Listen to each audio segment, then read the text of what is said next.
Uy, mahal. Magkano ang bili mo dyan? Mahal yan. Ano po, bigay lang po sa akin ng Japanese friend. Oh. Hamada! Domo, arigato, Hamada. Galing, may Japanese friend. Yes. Ako din naman, may friend akong Japanese, pwede ako binibigyan ng ganyan. Ay, just ka, may naalala. Parang ang suspetsa mo may kakaiba. Naku, Tito Boy, ayoko na magkwento. Ito ang tanong. Briefly lang, sabihin nyo nga sa amin ang inyong, bilang magkaibigan, ang inyong love story. Love story. As friends. Ako wala kasi kung may kwentong love story ngayon. I mean, tungkol sa kanya. Sa kanya? First time you met, saan kayo nagkakilala? First impression. Pag-meet namin, actually, paras kami nasa comedy bar eh. Sa comedy bar kami. Tapos, nauna kasi siya sa TV. Ay, hindi. Nauna siya sa ABS. Okay. Na sumali siya sa Clown in a Million. Tapos ako naman, nasali naman sa yung kay Wiwili, Wawawi. Oo. Okay.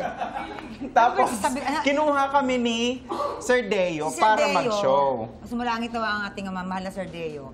Nagbuo ng comedy show. Kasi di ba bihira yung tandem na babae tsaka bading. Ganyan. Kasi laging ang tandem lagi, di ba? Parang babae, parang lalaki, so, sinabi, kinausap si Mamu, Ando de Real, na magbuo ng show. Dahil kaming dalawang ang at ang show na yun ay? Pukwang. Okay. One of the longest running po. Ito, go back to your time, to your times when you were working at the comedy bar. Nagustuhan niyo ang isa't isa? Kuya, hindi kami magkasama ng parehas. Magkaiba kami. Magkaiba po Pero kami. nagkakarinigan, ay may po doon, may pokwang doon. Ano yung reputasyon ni Po?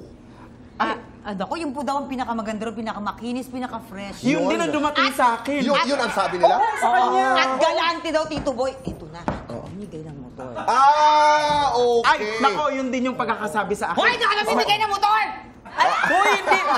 Hoy, si Chad Kinis yun. Nanlaglag. Sorry, Chad. Motor lang, walang refrigerator. Wala pa yun. Motor na electric fan. Pero umikot kayo doon sa mundong yon. Yes. And you liked each other immediately? Hindi agad, hindi. Ayoko dyan. Hindi. Wala eh. Parang nag-spark ka agad kami. Yung parang may bright shine na Kasi kaagad. Tito Boy, in fairness naman dito sa bagay na to, bagay.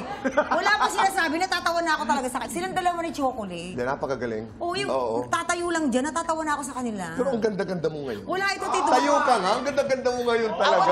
Tito Boy, I would like to thank La Carmela de Boracay. Partida galing pa yan ng beach, ha?